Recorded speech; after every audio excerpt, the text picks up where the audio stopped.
Good afternoon, everyone. Today's Saturday, June 13th, 2026. It's so nice to see all of you here one more time for our Transformations Talk. Good morning, good afternoon, good evening, wherever you're joining us from. As you all know, my name is Dr. Eugenia Catano, and I'll be your host for today's episode of Transformations Talk. I know it's been a while and everybody's doing well by the grace of God. We are so grateful to see yet another day. Today, we have a very, very interesting topic and a special guest with us. So please, if you are yet to join, share the link with somebody, share the Zoom, the YouTube link to a friend, a neighbor, a coworker, anybody that's on your list so they can also benefit from this wonderful topic today. And as we know, Transformations Talk is a platform to educate, to empower, to inspire, uplift, and promote change within our communities. We share ideas, we talk about different topics, we share our knowledge, our experiences, and also insight on different topics pertaining to life.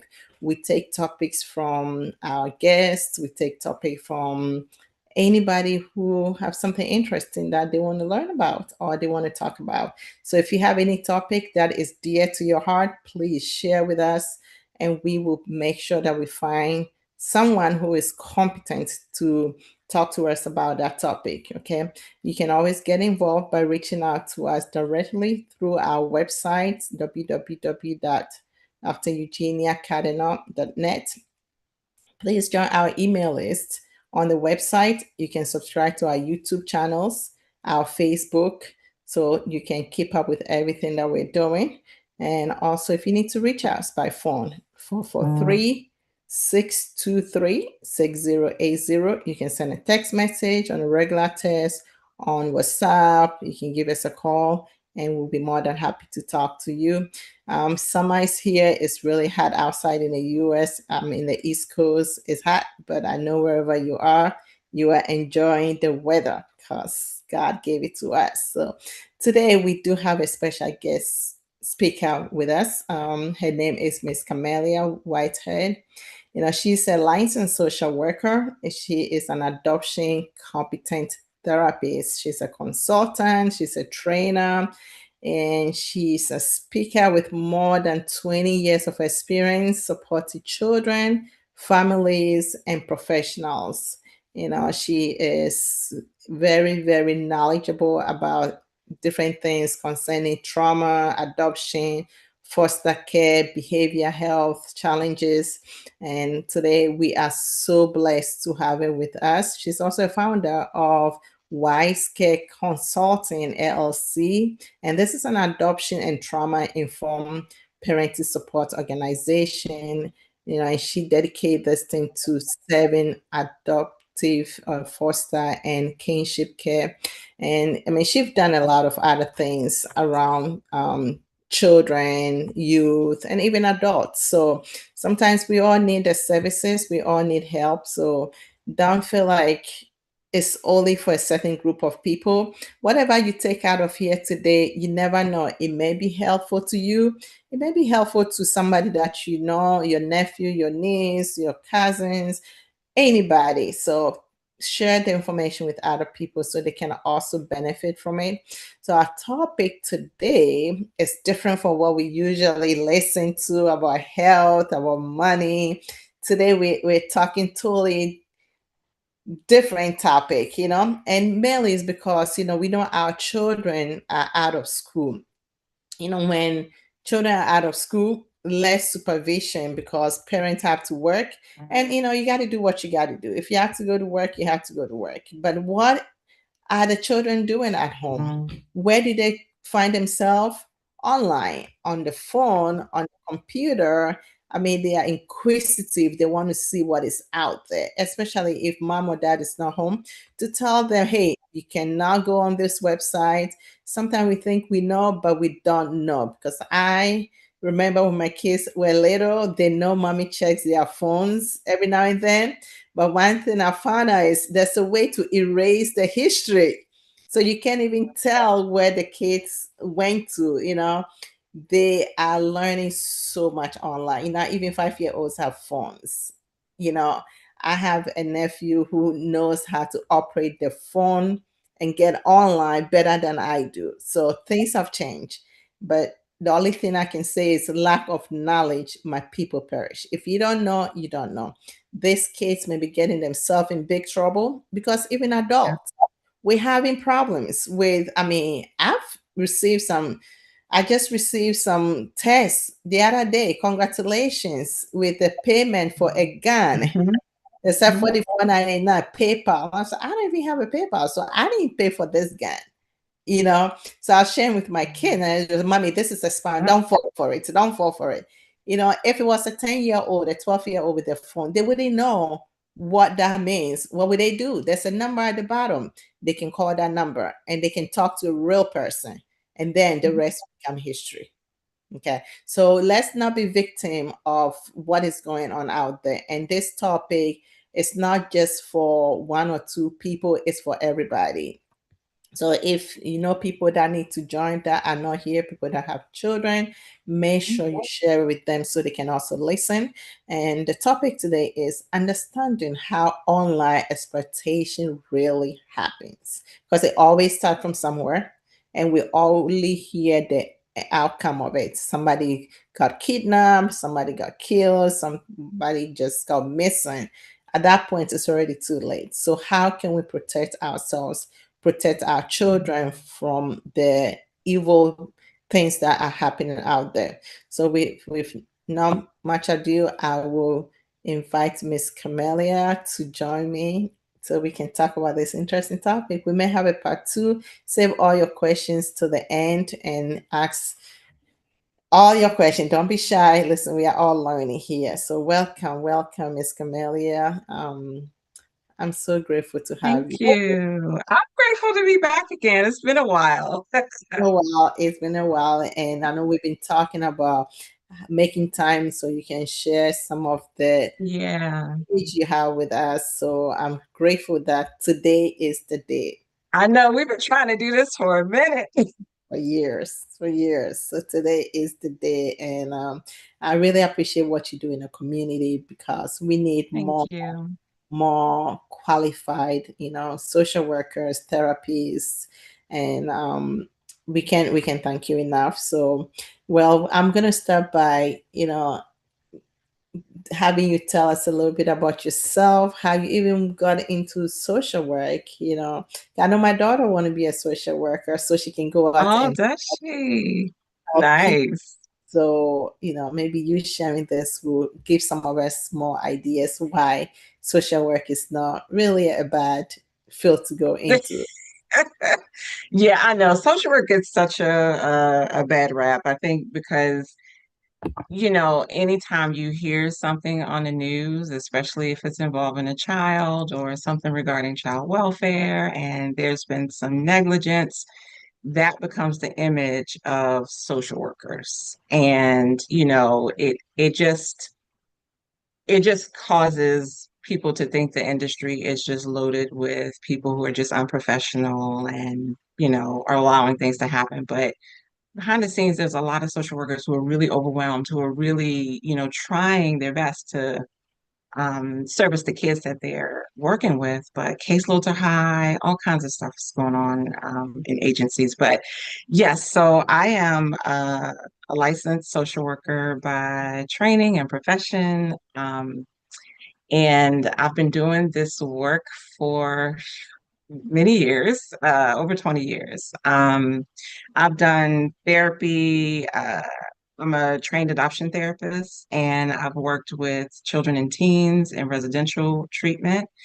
I also worked as a labor and delivery social worker and supervisor as well. So we had a lot of parents who were coming there through OBGYN, pediatrics, NICU, newborn nursery, all of it. We had a lot of moms that delivered, and many of them would make plans for adoption with their babies. And so I would help coordinate that and do discharge planning with families. So I've seen sort of a lot of things over the years with our kids, with our families, the struggle, the trauma. that our kids have been experiencing. Um, and I don't even know, I don't know how I got into social work, to be honest with you. I think just kind of, when you go into college, when I started college, I think I started as an undeclared major. I think I started as undeclared. And then as I started learning more about the profession, I was like, yes, this is what I want to do. And so I ended up I got my bachelor's from Oregon and then my master's degree from University of Maryland. And I've been working in this field ever since. So it's been a lot of experiences, a lot of things that you see, a lot of things that you hear that you can't unhear. You just got to compartmentalize them and be able to still function. There's a lot of trauma out here that's happening. And so my goal has always been to try to support children, to try to support families and being able to manage all those things. That's good. I mean, yes, it is a lot going on out there, and I don't know how you do it because you're in the front line, you Yeah. know, in the front line, and you know how when an issue happens, especially if it involves family, you tend Hmm. to be the bad person because sometimes I'm sure you have to take the child or the kids away from the So I've parents. never done that part. I've never worked in child protective services, but I have so much respect for my colleagues in that field because they are really in the trenches with situations. And I think when we hear about those things, the impression that we get, I think, as a society is that they're just callously going into these homes and, removing children. And that is so far from the truth. They have to make really life-altering decisions in a very short period of time based on safety issues that they're seeing in the field. So yeah, it's one of the areas that I did not work specifically in, but I've worked with child welfare for so long in my career and have met some of the most wonderful workers throughout my time there. That's good. That's good. Yeah. Yeah. You just find where you belong and you stay there. Stay in your lane. Yes, yes. Do And what that's the thing, like when you're going through whether you're going through internships or whatever it is that you're doing, the whole purpose is to figure out where your lane is, right? Figure out what it is that you really want to do, what you enjoy. Because that's the purpose of internships and working at different places. Um, you might find that you start out here, but then your career goes into a whole nother direction, yeah. you know? And that's the beauty of it. Yes, yes.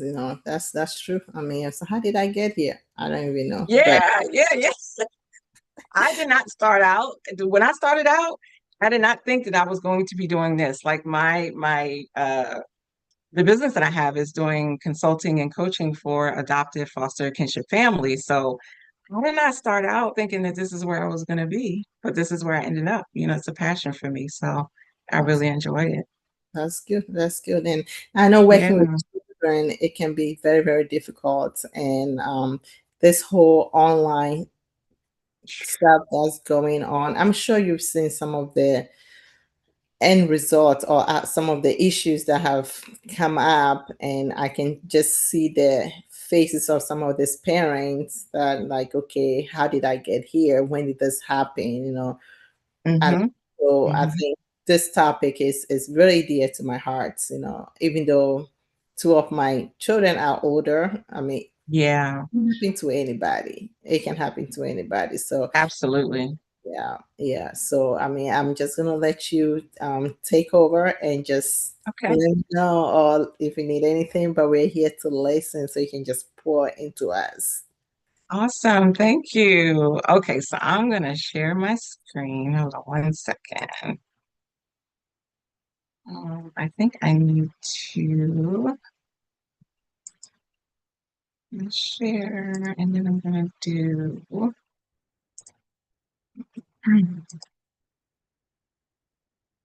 slideshow. Let me know if you can see my screen. Yes, I can see the Okay. screen. Awesome. Okay. Okay, can you still see it? Yes. Okay. All right. I just want to make sure. All right. So thank you so much, Dr. Yi Jr., for having me here. This is, as we talked about before, this is an area that um, I think not enough attention is given. We are dealing with this is understanding how child exploitation really happens. And I know all of us hear about things in the news, and a lot of times, just like you said, we feel a little disconnected from it because we hear about it, but we're like, that doesn't affect me, or I don't know anybody who is dealing with that. But the pervasiveness of how this is impacting our kids is pretty concerning. It is to me, when we talk about pandemics, epidemics, and things like that, I think this is really serious when you look at the numbers. And I'm gonna, and I know I want to start off by saying,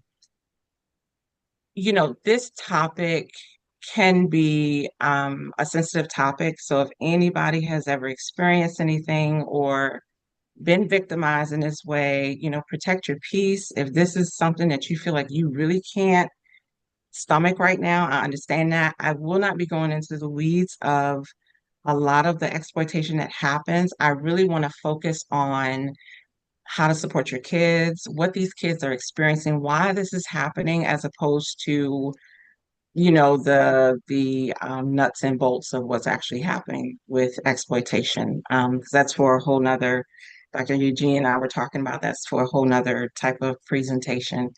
Um, but whether we like it or not, we are in a digital world, right? Our kids are constantly online, either for school, for work, for pleasure.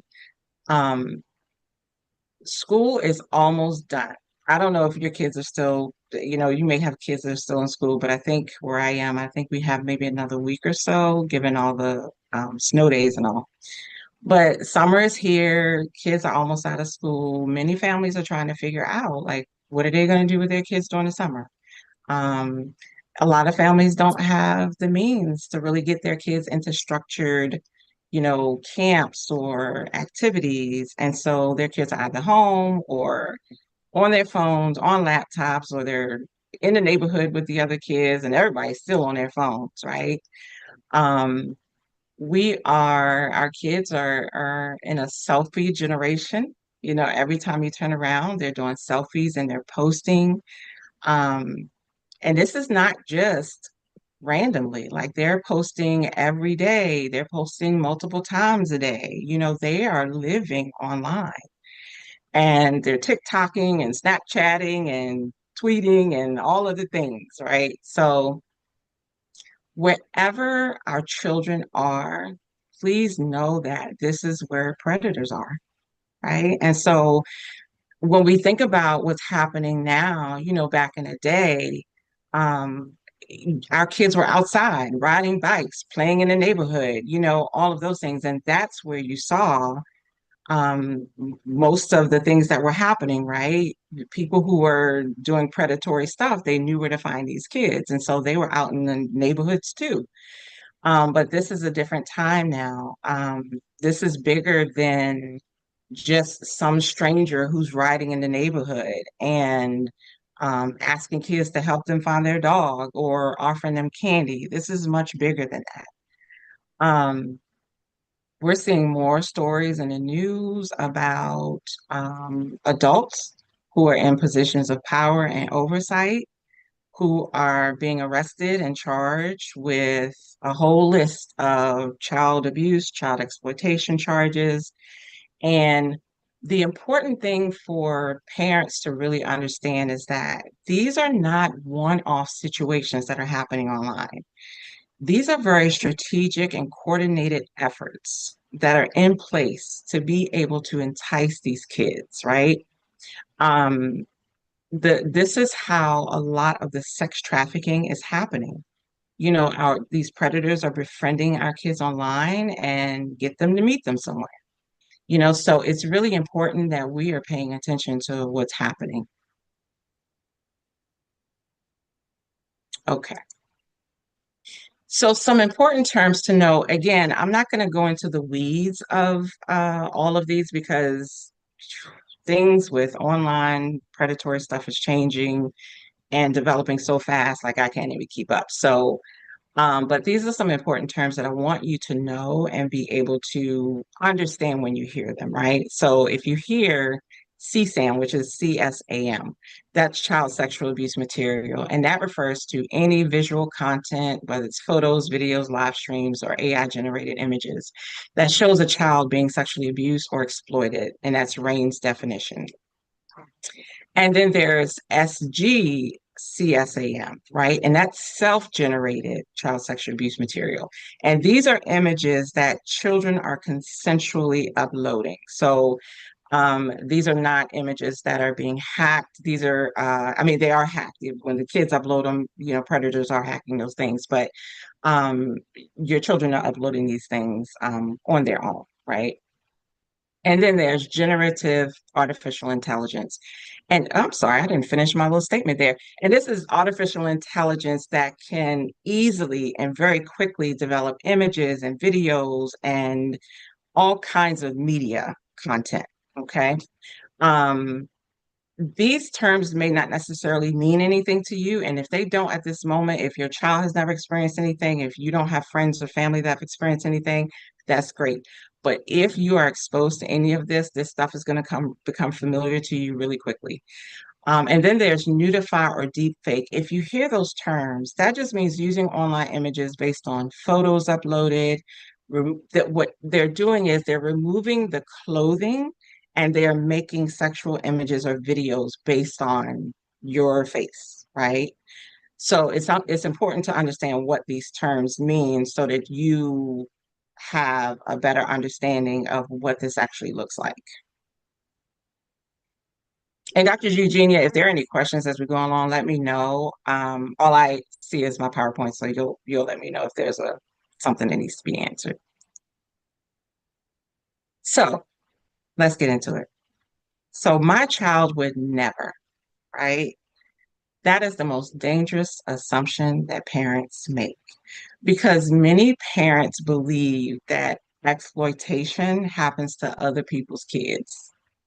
And this can happen to your kid and it can happen easily to your kid. Um, this is not about kids. You know how people talk about, oh, these are bad kids or bad parenting. This has nothing to do with bad parenting.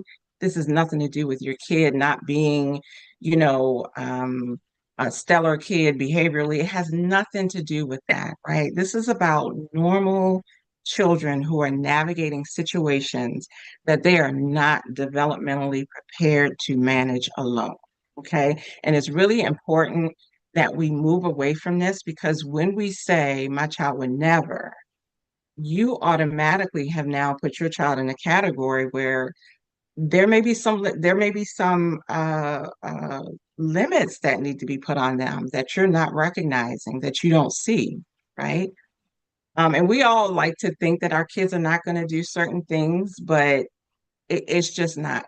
It's not real, right? And so you don't want to end up in a situation where you're like, oh my gosh, I would never have thought that my kid did XYZ. A lot of us don't. Okay. Myth versus reality. The myth, online exploitation automatically starts with sexual conversations. The reality is that it usually starts with friendship. This is one of the biggest misconceptions that parents have. Groomers, and this is what it is, it's grooming. They are rarely leading with sexual content. Now, that doesn't mean it is not happening, but they are rarely leading with this. They are leading with attention, they are leading with understanding, validation, connection. They are building trust with your child, right? And I'll get into a little bit of that a little later, but please understand that I think sometimes the thought is that, oh, they're just sending them these explicit images and we'll pick up on it because my child will tell me or I'll see it. That's not how it's done, you know, and I'll share a little bit more of that as we go along.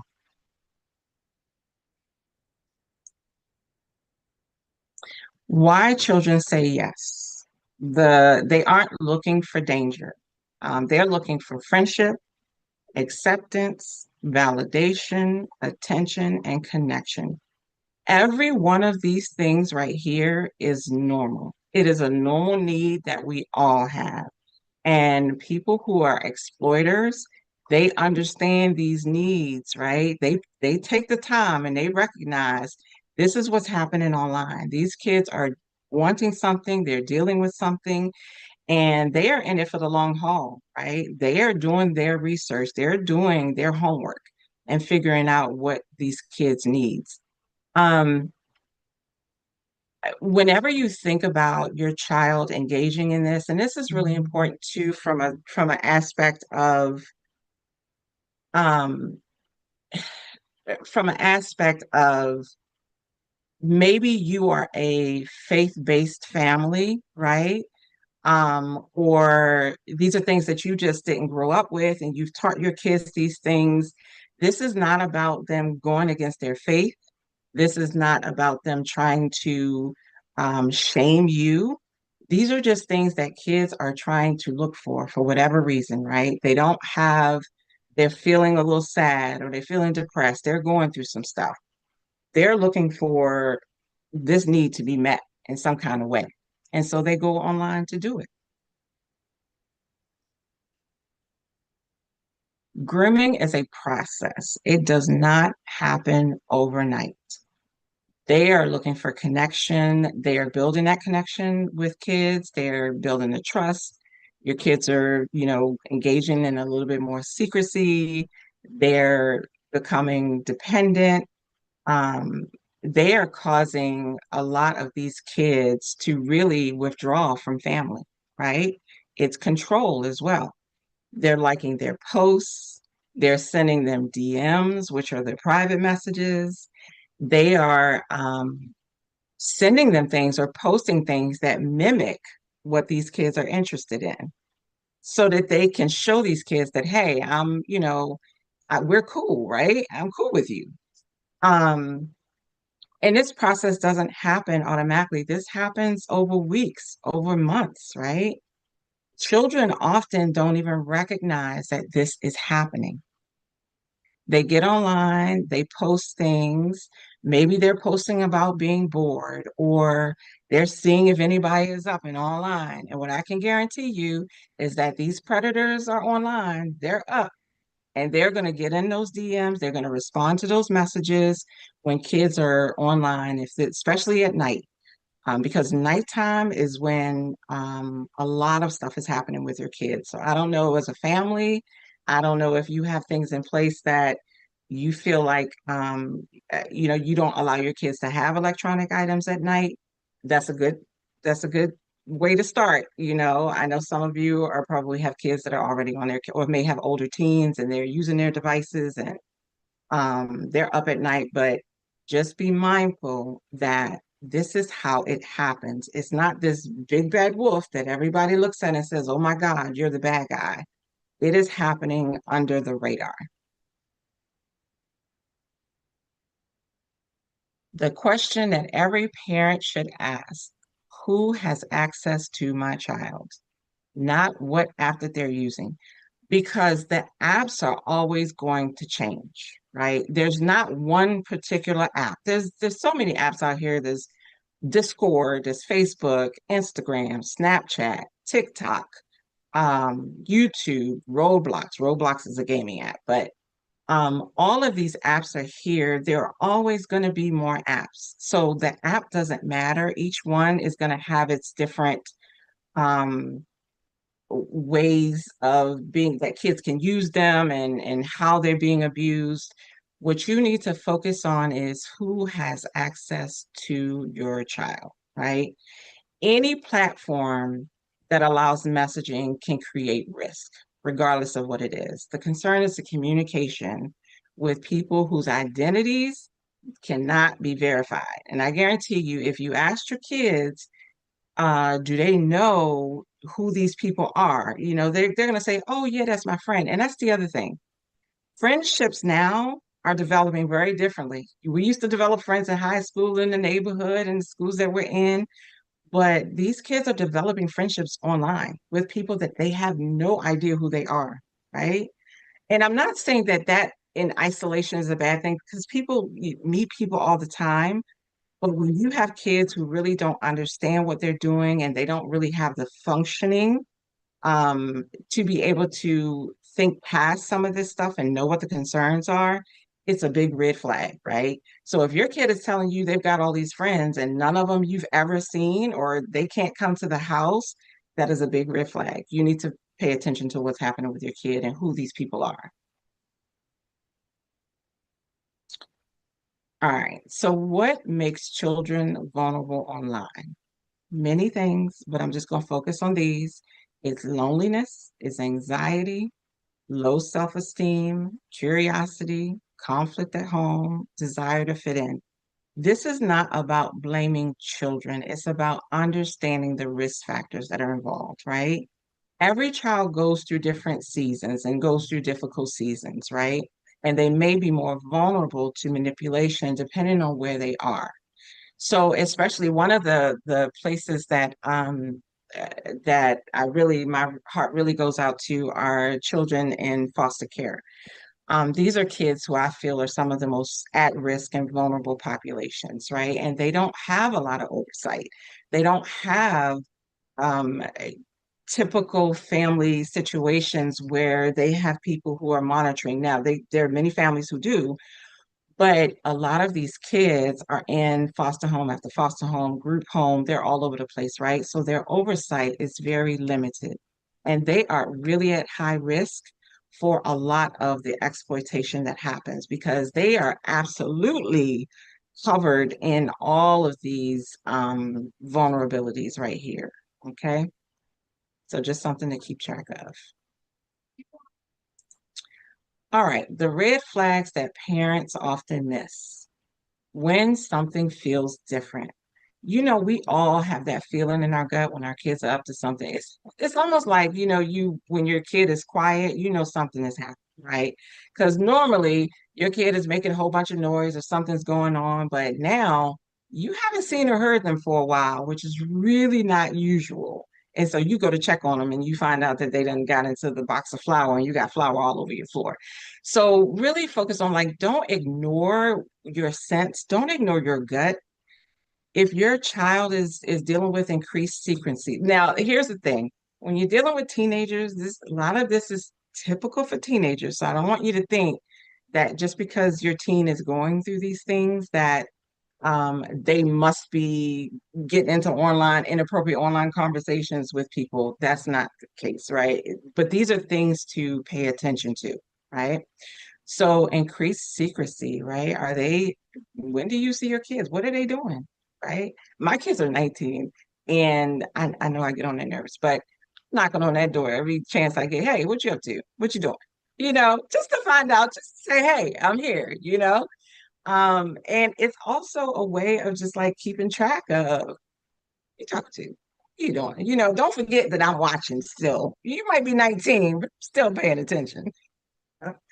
Um, the emotional attachment to online friends, right? Are they getting so caught up in friends that again you've never seen? Um, you don't hear them really talk about. Their friends, probably, their friends that you actually know and seen, might not know who these people are. Sudden mood changes, right? And now again, these are teens, so a lot of this is typical for teens, but you know your child well enough to know like something's off. I know you normally get moody, but what is happening right now? I feel like you're staying in this place and every time I come in, you've got an attitude or something's going on or their whole disposition is just really off. Staying up late online, okay? Now, many of us think our kids are sleeping when they go to bed, but they're not. They know how to navigate things and they know how to trick us into believing that they sleep. But then you go back in there and you find out that they online, right? This is another thing right here is this is where they are meeting online at night is where a lot of the stuff is happening because they know typically parents are sleeping during this time and kids are up and unsupervised for the most part. Um, so just pay attention to that. Again, you might have kids who are night owls, who just like being up. It doesn't necessarily mean that they're getting into something. It just means for you to be curious and start the conversation. Defensiveness about their devices, like you can't pry that device out of their hand to save your life, right? Um, we're, yes, everybody's sensitive about their device, but in combination, like I said, just pay attention to some of the things that you're seeing. Also, importantly, adults who are wanting to spend a lot of alone time with your kids, and these could be adults, and I'm telling you, whether it's people in different professions, things are happening with every profession. Teachers, coaches, pastors, you name it, things are happening in every profession. So if there is somebody who's just always wanting to spend time alone with your kid, inquire about that. Find out what's going on. What's up? Are there not any other kids gonna be involved? You really want to just make sure that you have a sense of what's happening. So let's talk about sextortion, okay? One photo can change your child's life and it can change your life in an instant. Sextortion is a crime that involves adults coercing kids and teens into sending explicit images online. That's FBI's definition. When a child shares a photo of themselves in any compromising position, that situation can escalate really quickly. They think that it's being kept private, but it's not. And a lot of times our kids are too scared to ask for help because they know they really got into something bad and have no idea how to navigate it. But can you imagine, just as adults, you send something to someone, whether it's your partner, it's somebody you were romantically involved with, and you find your stuff online, right? Your heart probably will just stop, right? Imagine teens going through this and a lot of us have the capability of being able to compartmentalize. Okay, let me get myself together. What do I do? And think through this. But when you've got teens and younger kids who don't really have the capacity to be able to like think forward and figure out what to do, they end up spiraling down the road, right? Because they don't really want to come to us because they feel like, oh my gosh, I'm gonna get in trouble. And the important thing that have to understand is that that shame that those kids are feeling, it is one of the offender's biggest tools because that is what they are looking for when they do this, right? I'm going to talk a little bit more about there's the Take It Down Act.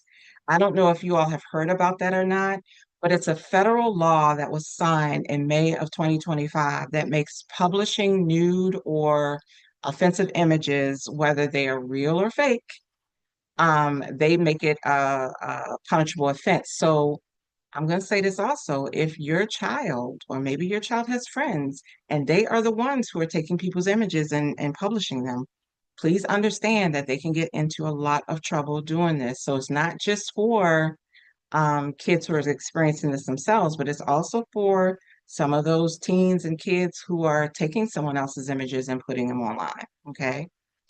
Um, so it's so the Take It Down Act is that went into place last year. And so the government is trying to put in policies as much as they can to be able to deal with this um and help be able to, manage this a little bit. But I'm telling you, it's growing so fast that even they are having a hard time being able to keep track.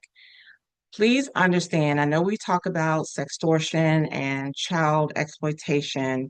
We often forget about our boys, okay? Our males and our male teens too are experiencing increased incidences of ending their lives as a result of sextortion. Please take this seriously, right? Um, and they are also victimized, just like our females are. Now, a lot of it is, typically females who are being exposed and things are being done, but it's also our males. So don't forget about your boys as well.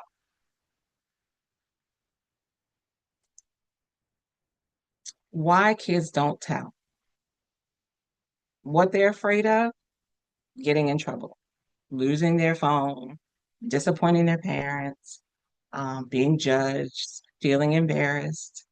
Children often carry a tremendous amount of fear, And many of them stay silent because they are trying to avoid punishment.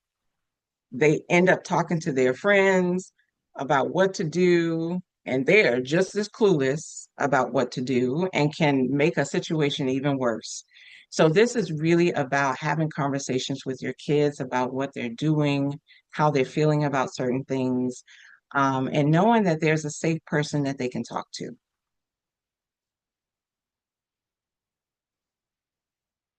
The most powerful thing a parent can say, thank you for telling me. Thank you for trusting me with this. Y'all, our kids are going to do a whole lot of things that we are not going to like and we are not going to agree with and that are going to really piss us off. Okay. I am telling you from experience. But when it comes to being there for them, we really have to pause on what we want to say in that moment and focus on what's really important. Okay. Because the first response you have matters. Even if you are scared, even if you are angry, even if you are shocked, right? That overwhelm, that hotness that comes over you because you don't know exactly what to do or how to respond to this. But the importance of responding like this is that that calm response increases the chances that your child is going to continue talking. And what we need in situations like this is information. Because if you shut them down, you make it difficult to get any kind of information that you may need or authorities may need to be able to go after these people and prosecute. So please keep the lines of communication open so that your kids can tell you what is going on.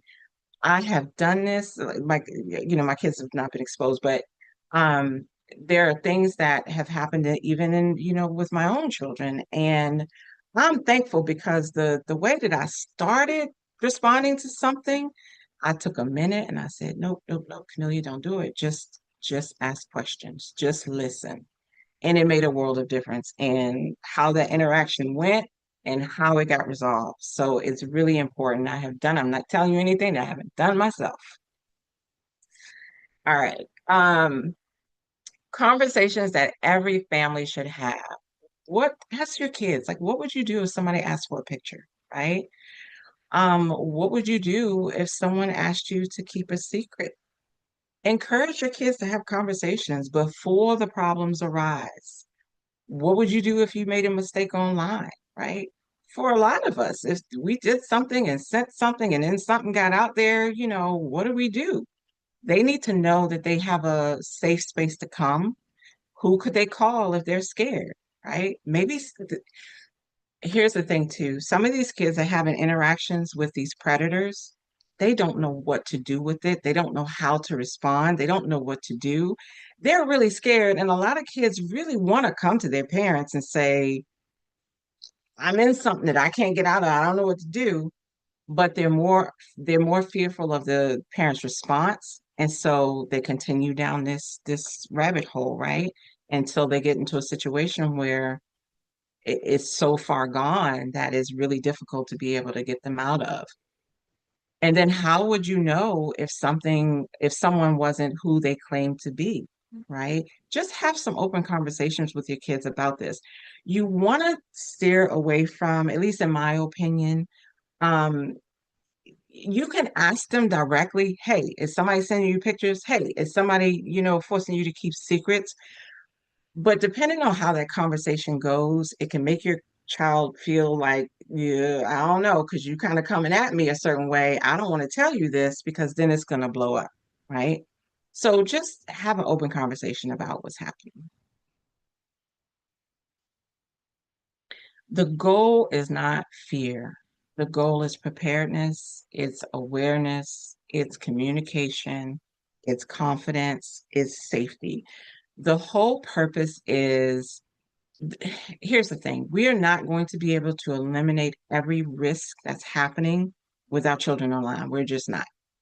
We need to try to be as prepared as we can to be able to help them deal with it, to help them recognize what's happening. We can create homes where children ask for help. And that's really what you want them to do at the end of the day. Reduce the shame, increase the safety, right? Because again, and this is not just teens, y'all. Our young kids are online, like our toddlers, adolescents, preteens. They're online, they're on devices, they're everywhere. And again, wherever your children are, just know that predators are there as well. Okay. So utilize those safety features and the filters that they have for phones.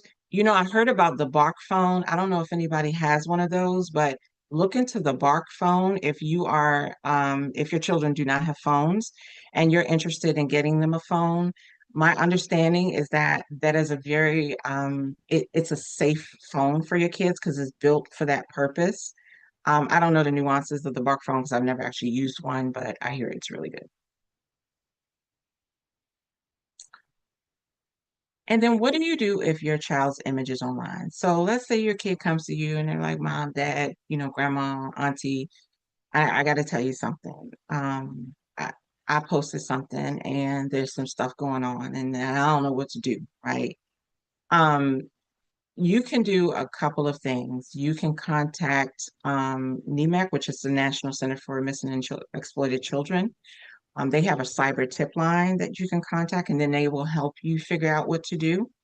You can also go to, it's a website called Take It Down, and that's takeitdown.nemic.org. You can go there and you can try to do it, use the steps that they have on their platform. You can also go directly to the content platforms that contain the images and let them know, hey, I sent this image out here. Can you all help us to delete them?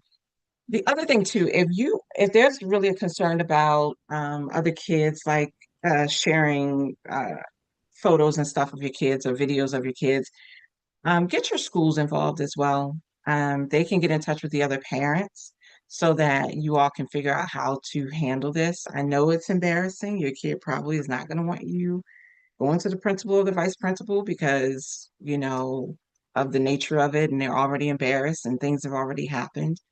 But talk to them about, trying to get the school piece, the school admin involved so they can help support and talking to the other kids' parents as well. Now, for if you are 18 or older and your images have been out there because you live in your grown adult life and you didn't put some stuff, you didn't send somebody some stuff and it ended up online, you can go to Stop NCII, which is Stop Non-Consensual Intimate Image Abuse. You can go there and they can help with trying to get your image taken offline as well. And here are some national resources for you all, for parents and for caregivers. It's the NEMIC cyber tip line, and then there's Take It Down .nemic.org, and then you can go to the FBI.gov site.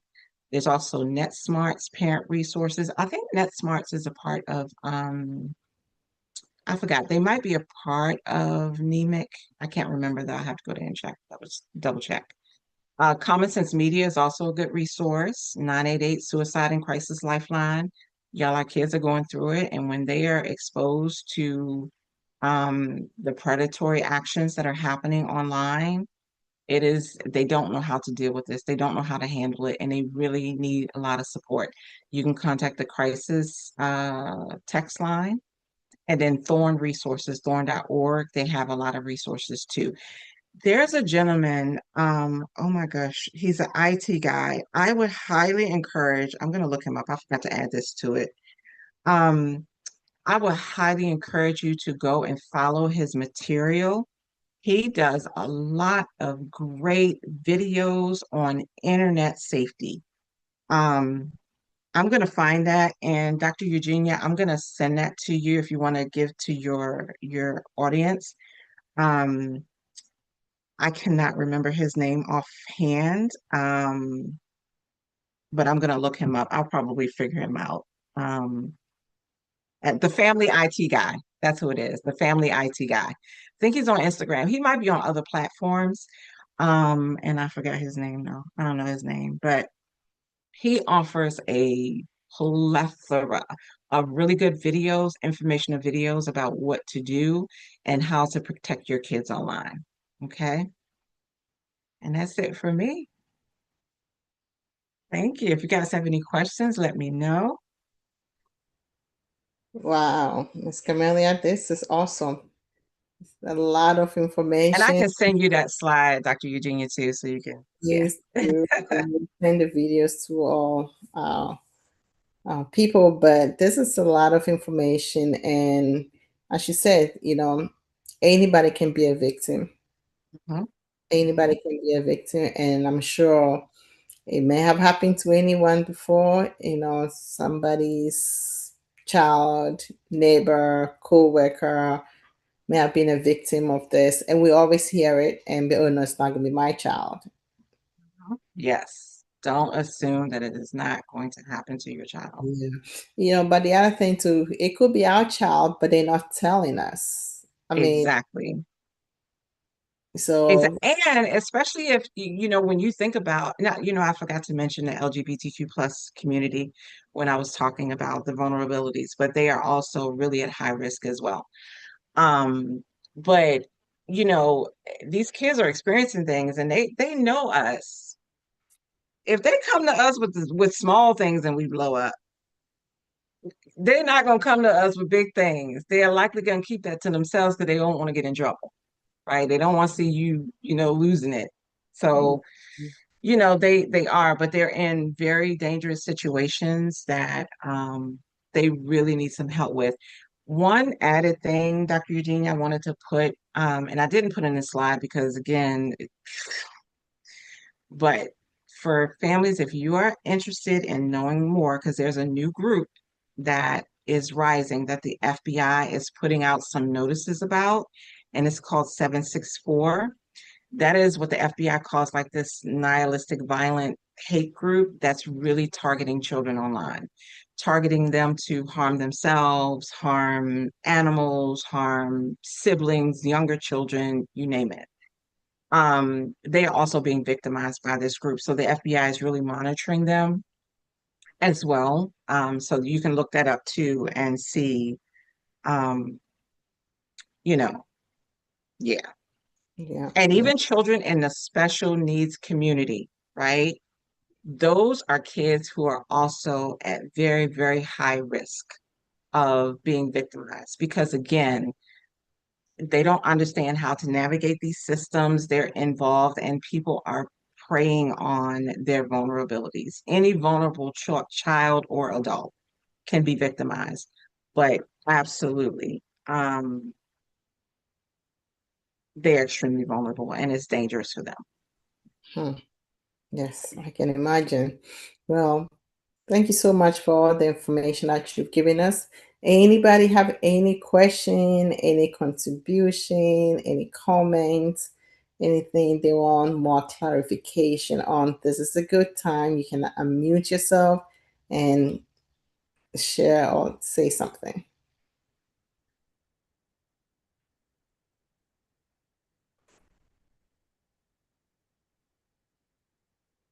Or you can put a question in the chat. We'll read it out. I would like to say that this was very informative and very educative. I live in a very small state, and I was surprised when I found out about the statistics for my state about sex trafficking and human trafficking. And it's something that we don't hear on an everyday basis. We're concerned about gas prices and employment and stuff like that. But these are very important things that we need to great family conversations about church communities, other communities, youth. We need to let them, we need to be informed to be able to help them as they navigate this. So I just want to say thank you. And it was a great presentation. Thank you. Yeah, one of the things I do keep track of is the sex trafficking, and that again, that's another topic that I have a lot of sensitivity about. I keep track of that stuff because it's so pervasive. And it's in small states, it's in big states, it's all over the place. The other population too that I want to speak about is our undocumented population as well, right? And so we've got a lot of kids who, a lot of families, children who are in undocumented status, and they are just as vulnerable. And who can they tell, right? Especially when we have everything that's going on with ICE. What is it that they want? How can they feel safe even saying anything with everything that's going on? So these are, again, these are not isolated incidents that's happening online. There's targeted, there's a targeted push for this stuff. That's really scary. Wow, I can imagine. I can. Hmm. So yeah, thank you so much. And this is a wake up call for all of us because I mean, as I said, I have kids, but I never. Oh, you think your kids are good? They go to church, they're in Sunday school. They're good kids. But it's good to know that these things could happen to anyone. Anyone. So Absolutely. yeah, I really Absolutely. appreciate you joining us today. Anybody have any question before we end? Well, in case you have any questions, Camilla, do you have contact information or a way that we can reach? Yes. I'm gonna put it in the chat if that let me do it that way. Okay. Not sure. So if you I just shy to talk right now, you can always reach out to Miss Camilla. She can give you more Hmm. information. Or if anything comes up, I mean, she's a therapist, she's a social worker. I'm sure she should be able to help you. Absolutely. And that's what we do here. We look out for each other because we never know when we will need any of this information we talk about on this platform. Because I mean, we've talked about real estate, we've talked about businesses, we've talked about lawyers, attorneys, and people come to me 6, 7 months later. Hey, do you remember the name of that lawyer that was doing something about immigration? Or do you remember that realtor that was talking about how to buy a house? And say, so I'm sure we may need you down the line. Okay. So the website is Mhm. www.wise Care Consulting. So it's Consulting.com. Mhm. WISECareConsulting.com. Or you can email her at info@wisecareconsulting.com. Mhm. Again, you can also reach out to me on 44, actually, yes, 443-623-6080, or email me, Dr. Eugenia Cadena at gmail.com, or text me if you have any questions or you need more information. But this is a really good topic that we can all attest that it's going to help us, not just our immediate family, but even a stranger out there, a co-worker, a neighbor Absolutely. may benefit from this information. Yeah, this is all my information. You can screenshot it so you can reach out to me. And also, please try to follow us on our social media handles so you don't have to be getting messages from me all the time. You can just subscribe so you know when it's time to join, or when we are online so you can join us. So thank you so much. So I do have a program coming up. It's called 13 to 30 ministry, and basically it's a way to support our children ages 13 to young adults to 30. So basically Nice. what is going to be is when you turn 18, you can join this group. And basically, you're getting ready to go to high school. We'll guide you, we'll pair you with a mentor, we will coach you what to expect in high school, what classes to take, how to prepare for college whilst you're at high school. Before you finish high school, we'll help you with things like, applying for financial aid, applying for scholarships, what schools should I apply to, what colleges offer the program I want to do. Why do you even want to go into this field? And we can pair you out with mentors that have been in that field or actually working in that field so they can give you heads up on which direction you should go. And then once you're in college, we prepare you for career. What do you learn as you go to the workforce? How do you prepare for interviews? How do you prepare for that resume to, from graduation, what happens in relocation, your first job offer. So we pretty much put you in the right path to even relationships, to, you know, careers, parenting, because I mean, it's a journey, and sometimes a lot of our youth are missing key elements to be able to become what God have called them to be. Parents are busy, or parents are not knowledgeable about what some of these children want to go into. And I mean, everybody's busy. Even the churches are busy. We're not making the time to guide these children. So this program is just going to be something to guide them all the way. So by the time you turn 30, our goal is you have really got it, everything that you need to live the rest of your life. And then you can start your own 13 to 30. Hey, that's a 13 to 50. It's 13 to 30, not 50.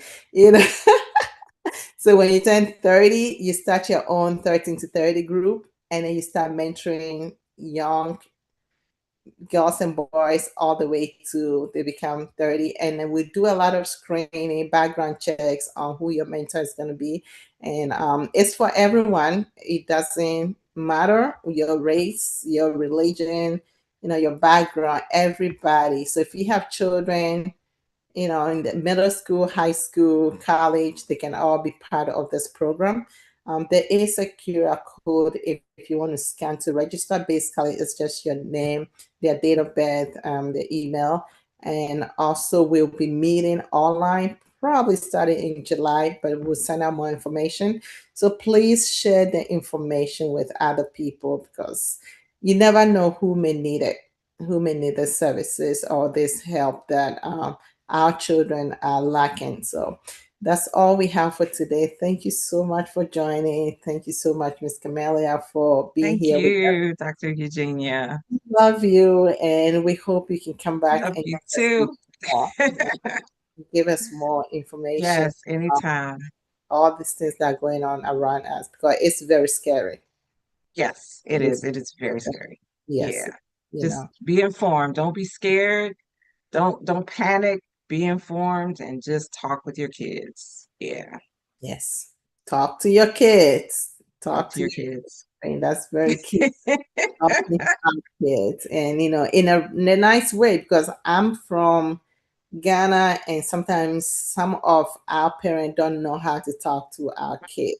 We only know how to yell and scream at them. We don't know how to talk to them. So that Yeah. should be another discussion, another time where we learn how to Yeah. communicate with our children, because it makes all the difference, the way Yeah. Yeah. we handle the situation. So thank you so much, and I hope Thank everybody you. have taken something out of this presentation. Again, it's going to be on YouTube, so if you need to share with someone, or if you need to go back and listen to it again, or you can go to the website dreugeniacardinal.net. By tomorrow it should be uploaded. You can watch it again and share with anybody that you think, no, you think that may need it, but everybody in your contact, share with them, because you never know who may need it. So thank you Yeah. so much. And even adults, we need to look up what this can happen to us as well. So Absolutely. So those images that we send as adults. yes, ma'am. Yes, ma'am. So this is for all of us, not just Yeah. our children. Okay. And I pray that Yeah. you enjoy the rest of your day and enjoy the Thank you. weekend. And everyone, I will be seeing you guys very soon. Thank you for joining. Bye bye. Okay. Take care. Bye.